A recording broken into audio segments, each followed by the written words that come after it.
오늘 말씀은 소돔과 고모라 멸망 사건을 기록해둔 내용이죠. 이방 사람들은 심지어 그 천사들까지도 자신들의 그 놀이개로 삼아서 괴롭히려고 달려듭니다. 하나님 없는 세상이 어떤 세상인지를 잘 보여주는 대목인데 오늘 말씀을 보십시오.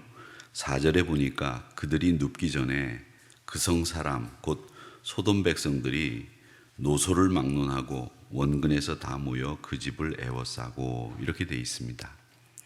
사람을 괴롭히고 자신의 놀이개로 삼는데 노소가 따로 없습니다. 나이 든 사람이나 젊은 사람이나 상관없이 이 소돔 사람들이 자기의 놀이개를 찾아서 이 롯의 집으로 애워싸고 달려든 겁니다. 총체적으로 소돔성 고모라가 타락했다는 이야기죠.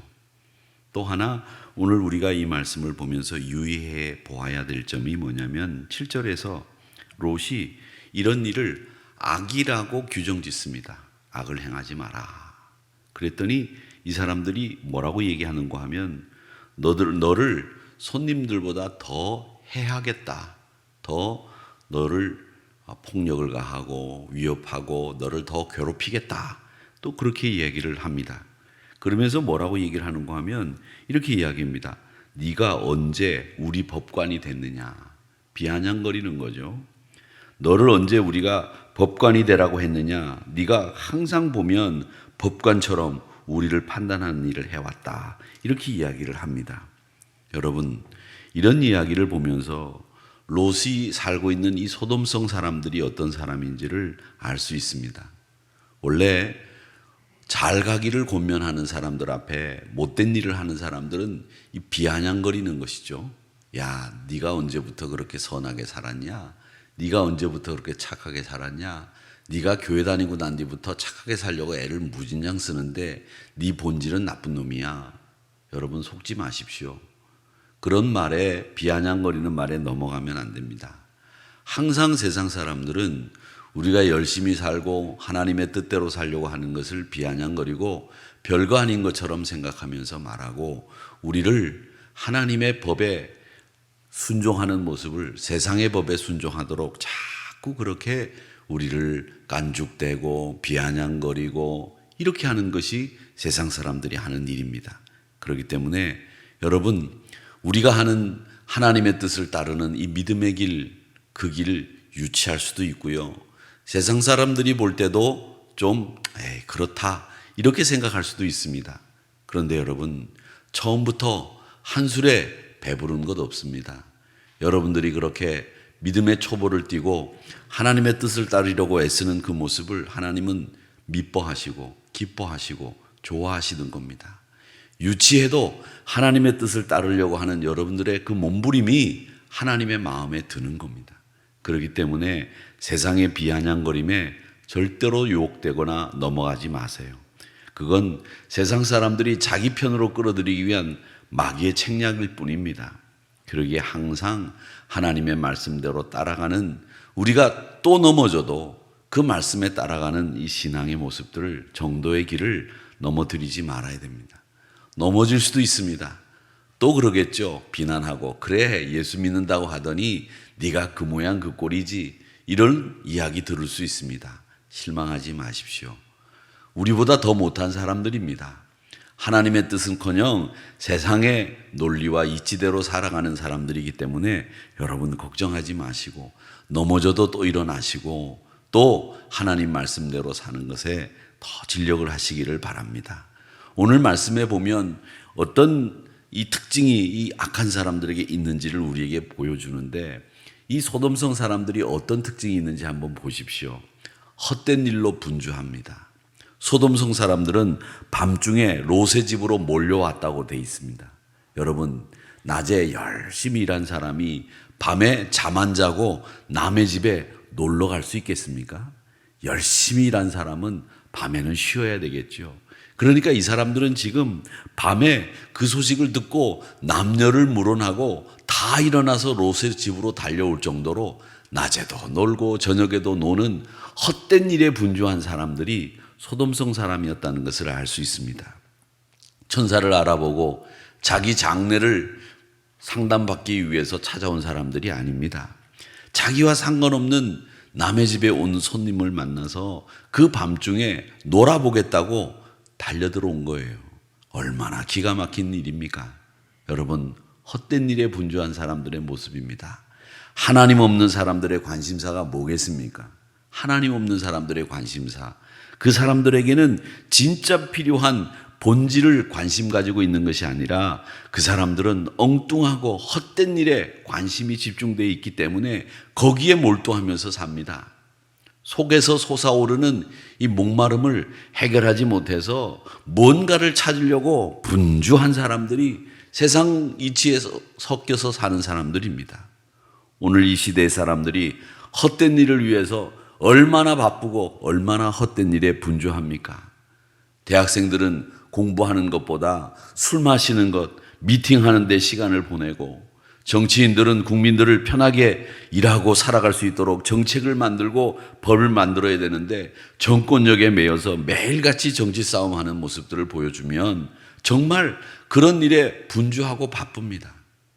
저는 자신들의 정당이나 자신들의 이익을 위해서 싸우는 것보다 국민들을 어떻게 하면 더 유익하게 만들어주기 위해서 법안을 가지고 치열하게 논쟁하고 법안을 가지고 치열하게 싸움을 하는 정치인을 보고 싶지, 자기 정치, 자기 정당 이런 이익을 위해서 일하는 사람이 돼서는 안 됩니다. 앞으로 그런 사람이 돼서는 안 되고요. 왜 북구의 많은 나라들이 살기 좋은 나라가 된 줄 아십니까? 거기에 국회의원들은 특권도 없이 자기들이 어떻게 하면 국민들을 위해 더 좋은 법안을 만들어낼까 책과 씨름하고, 다니면서 성경 보고, 다니면서 기도하고, 다니면서 백성들을 만나고, 이런 일에 집중하기 때문에 그 나라들이 잘 사는 나라가 된 겁니다. 여러분, 물론 다 그 한 부류의 사람들에게 책임을 전가하는 일은 나쁜 일이지만 항상 믿음의 사람들은 주여 내가 무엇을 바라리요? 나의 소망은 오직 주께 있습니다. 이렇게 고백하는 신앙인이 되어야 됩니다. 헛된 일에 분주하지 마세요. 쓸데없는 일에 신경 쓰지 마세요. 꼭 할 일들만 해야 되는데, 저한테도 제가 이 말을 하고 싶은 말이 바로 이 말입니다. 헛된 일 참 많아요. 뭐 감투 씌워주는 일 진짜 많더라고요. 그런 일에 너무 많이 제가 거기에 응해가지고 가다 보니까 너무 헛된 일들이 많더라고요. 그래서 이번 40일 사순절 새벽 기도를 하면서 그런 일들을 끊어내는 일에 내가 더 많이 신경을 써야 되겠다, 이런 생각을 합니다. 그래서 다른 건 몰라도 도와달라는 손길 앞에서는 끊을 수는 없겠고, 다른 일 감투 씌워주며 이 일해라 저 일해라 하는 것은 끊어내야 되겠다, 이런 생각을 합니다. 수도 없이 그런 일들이 많이 오기 때문에 정말 분주한 일이 뭘까? 내가 관심 가져야 될 일이 뭘까? 그건 우리 한우리교회와 우리 성도님들 아니겠습니까? 그리고 우리 하나님 나라를 확장하는 일 아니겠습니까? 그러니까 이런 일들을 위해서 우리 모두가 헛되고 분주한 일에 너무 많이 관심 기울이지 말고 내가 해야 될 본질에 충실할 수 있는 이런 교회와 이런 성도님들이 되셨으면 좋겠다, 이런 생각을 저에게부터 먼저 합니다. 사랑하는 성도 여러분, 헛된 일, 분주한 일, 거기에 관심 기울이지 마시고 내가 무엇을 바라겠습니까? 나의 소망은 오직 주께 있습니다. 이런 고백으로 오늘도 승리하시는 여러분들 되시기를 주님의 이름으로 축원합니다. 소돔성 사람들이 왜 밤중에 롯의 집을 몰려왔는 줄 아시겠습니까? 아시겠죠? 아브라함이 손님을 극진히 접대하는 것 같이 이 롯도 이 삼촌에게 잘 손님을 대접하는 것을 배웠습니다. 그래서 손님 접대의 예를 갖추었는데, 그런데 천사들은 거절하면서 거리에서 내가 밤을 새우겠다, 이렇게 고집을 피웁니다. 그래서 롯이 간청간청을 해서 그분들을 집으로 모셔드렸는데, 그분들을 음식을 대접하고 있는데 밖에서 소란한 소리가 들립니다. 야, 저녁에 니네 집에 온 사람이 누구냐? 어서 빨리 이끌어내라. 우리가 그들을 상관하리라. 5절 말씀에 그렇게 되어 있습니다. 상관하리라, 이 말이 뭐냐면 히브리 말로 그 유명한 야다라는 말입니다. 야다, 상관, 이런 말이요. 야다, 경험한다라는 얘기죠. 그냥 배운다, 본다, 듣는다, 이거 아닙니다. 경험한다. 살을 섞겠다. 내가 그 사람과 놀아보겠다. 이런 얘기예요. 얼마나 무서운 얘기입니까? 소돔과 고모라의 죄악상이 그대로 드러나는 부분입니다. 그들이 가지고 있는 죄가 두 가지인데 하나는 나그네를 대접하는 것이 아니라 괴롭힌다는 거예요. 어렵게 힘든 사람, 여기에서 마음 붙일 데도 없는 사람들, 마음 붙이고 정착하고 잘 살 수 있도록 도와주어야 되는데 사람이 인지상정이 바로 그건데 그런 사람들을 괴롭히고 그런 사람들을 등치고 그런 사람들을 사기치는 거예요. 이게 못된 사람들이죠. 외국에서 일하려고 부푼 꿈을 안고 우리나라를 찾아온 사람들에게 임금을 지불하지 않고 노동 착취하고 악하게 굴고 매정하게 굴고 비정하게 굴고 이 한국 사람들의 모습이에요. 우리가 예전에 그렇게 당했듯이 우리도 그 안에 우리가 당한 모습들이 있었던 거예요.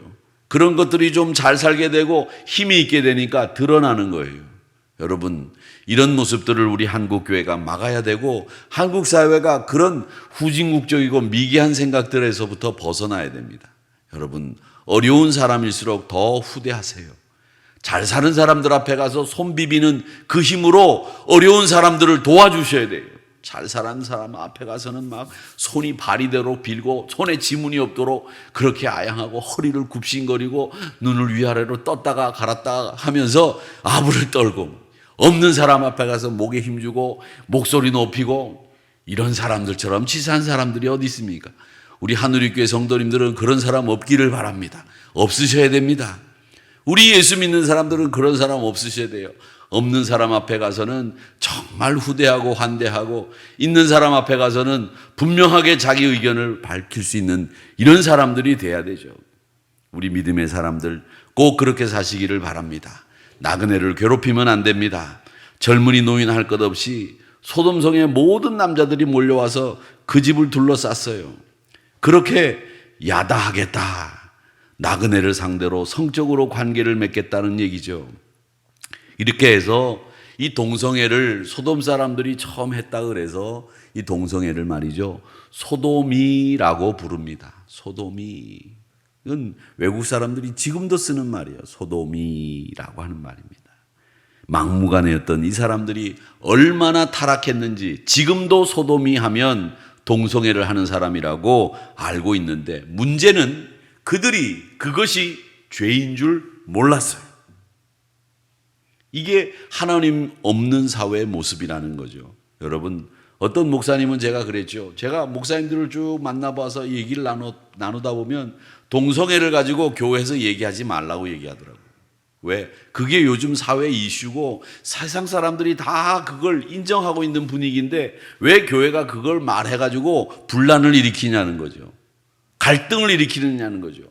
퀘어 축제를 하는데 그 퀘어 축제하는 걸 막 기독교인들이 나가서 반대하면서 사회 갈등을 더 부추기는데 그런 일 하지 말자는 거예요. 그 말도 일리는 있죠. 이 사회가 갈등을 일으키는 것에 대해서 우리 교회가 한몫하면 안 되니까. 그런데 여러분, 그걸 보면서 하나님의 창조 질서가 무너지는 걸 보는데 가만히 있을 수가 없다는 거죠. 그래서 서명하는 거예요. 그래서 하지 말라고 하는 거예요. 하나님의 창조 질서는 남자가 여자를 순리대로 쓰도록 하는 것이 하나님의 창조 질서지 남자가 남자를 순리대로 쓰지 않는 것은 창조 질서에 위배된다는 거죠. 저는 그걸 병으로 봅니다. 병이에요. 그 병을 고쳐줘야 된다는 거죠. 그 부분에 있어서 우리 한국 교회가 고쳐줘야 된다라고 하는 그 부분에 대한 이야기는 없고 그건 창조 질서에 위배됩니다 소리만 높이니까 갈등을 유발시키는 것처럼 보이는데 여러분, 그런 병을 앓고 있는 사람들을 우리가 고쳐주자, 치료해주자, 여기까지 나가야 됩니다. 그래야 갈등 없이 그런 소돔이 하는 사람들을 없앨 수 있어요. 제가 미국 가서 깜짝 놀랐다고 말씀드리지 않았습니까? 뉴욕 전체가 다 동성애자들이 축제판이 벌어졌어요. 경찰들까지 나서서 에스코트를 하고 무지개 색깔 깃발을 흔들고 말이죠. 무지개 옷 입지 마세요. 그 동성애자들이 동성애 좋아하는 사람들이 입는 옷이에요. 여러분 아세요? 무지개만 봐도 겁이 나요. 요즘에는. 샌프란시스코에 제가 처음 갔는데 가이드가 그러더라고요. 이 깃발을 집 앞에 딱 내놨는데 거기에 빨간 기가 위에 있으면 나 여잔데 여자가 없으니까 여기 와서 같이 놀 사람 와라, 이런 뜻이래요. 이런 세상이 어디 있습니까? 그게 소돔에서부터 시작된 얘기라는 거죠. 문제는 그게 죄인 줄 모른다는 거예요. 그렇기 때문에 우리가 이 말씀을 보면서 나그네를 괴롭히는 이 사람들을 향해서 우리가 어떤 삶을 살아야 되는지 한번 적용해 봅시다. 하나님 없는 세상은 인간이 제일 높은 줄 알아요. 인간의 지식, 인간의 과학, 법률, 문학, 이게 절대적이라고 생각하는 거죠. 남들이 그리고 다 그렇다고 그러면 그게 옳은 거라고 생각해요. 절대적인 가치가 있어서 그게 맞으면 옳고 그게 맞지 않으면 옳지 않다는 생각 안 해요. 사람들이 다 그렇다 그러면 따라가는 거예요. 여러분, 그러면 사람들이 다 그렇다 그러면 여러분도 따라가시겠습니까? 아니에요. 그렇게 하면 안 됩니다. 사람들이 다 그렇다고 하더라도 우리는 말씀에 근거해서 그건 아니야, 이 얘기할 수 있는 그리스도인들이 되어야 돼요. 그래야지 사람들이 다 그렇다고 나도 따라가 버리면 그게 죄가 안 됩니까? 죄 됩니다. 남들이 뭐라고 해도 말씀에 위배되면 중지하세요. 그것이 우리 삶에 적용되어야 합니다. 남들이 다 하는 일이니까 나도 괜찮겠지 생각하는 세상의 논리를 따르는 순간 우리 신앙이 떨어지는 거예요. 없어지는 거예요. 실패하는 거예요. 하나님 없다고 하는 공산주의가 뭘 했는지 아십니까? 인민재판이라고 하는 다수라고 하는 사람들의 여론을 자기들이 선동해서 만들어내가지고 사람들을 입을 막아버리고 사람들을 죽이는 이런 일들을 하지 않았습니까? 생각으로 자본가를 죽여버리고 지주를 죽이고 공동분배하면 행복한 세상이 만들어질 거라고 하는 왜곡된 생각으로 수천만을 죽이고 동정심 없고 진실 없는 세상을 만든 것이 공산주의예요. 그런데 그렇게 하루아침에 망하고 난 뒤에도 역사를 그렇게 크게 후퇴시켰는데도 그 세상이 그 사상이 맞다고 생각하는 사람들이 아직도 있다는 거죠. 여러분, 안 됩니다. 그렇기 때문에 우리 하나님 믿는 사람들이 자유민주주의를 이야기해야 합니다. 이유가 뭐냐? 하나님이 만든 세상에는 하나님의 형상대로 우리가 살 수 있도록 만들어 놓은 세상이 가장 이 땅의 정치제도 중에서도 하나님이 원할 수 있는 가장 흡사한 하나님의 뜻은 아니지만 그 제도가 자유민주주의 제도이기 때문에 그걸 우리 그리스도인들은 지지하는 거예요. 요즘 시들해졌지만 예전에 김두한이나 야인시대나 뭐 친구나 조폭마누라나 신라의 달밤 이런 영화들 여러분 보셨죠? 그런 영화 보면 다 어떤 내용이냐? 다 주먹을 쓰는 영웅들이 있습니다. 근데 그런 영화가 왜 히트를 쳤느냐? 저는 그렇게 생각해요. 도무지 세상을 보면 눈을 씻고 찾아도 의리를 찾아볼 수가 없는 거죠. 세상에 주먹 한 방으로 형 동생이 친해지고 정해지고 싸움에 지면 그대로 굴복하고 형님으로 모시는 이 깡패 세계에 의리가 있고 나름대로 원칙이 있는 것에 사람들이 환호한 거예요. 그래서 그런 말도 안 되는 영화가 히트를 친 건데 그건 말도 안 되는 그 영화보다도 더 말도 안 되는 세상이 우리가 살고 있는 세상이었기 때문에 사람들이 그 영화를 보고 환호한 거예요. 그런 걸 느끼고 환멸을 느낀 사람들의 환호였죠. 하나님을 거부하니까 그런 일들이 생기는 겁니다. 하나님을 우리 삶의 중심에 모시고 삽시다. 하나님을 여러분 삶의 중심에 모시고 사시기를 축복합니다. 하나님을 등진 사람들은 그 생각이 다 악하고 열심히 해봐야 하나님 없는 삶은 다 허망한 것뿐이에요. 그렇기 때문에 우리 믿음의 사람들은 항상 하나님 모시고 사는, 하나님이 그 중심에 있는 삶을 사는 여러분들이 되시기를 바라고, 우리가 살고 있는 이 세상도 다른 사람들이 다 그렇게 해도 하나님의 말씀에 그건 아니야 라고 하면 돌아설 수 있고 하나님 따라갈 수 있는 이런 믿음의 사람들이 여러분들이 되셔야 됩니다. 여러분 꼭 그런 성도님들이 되시기를 주님의 이름으로 축복합니다.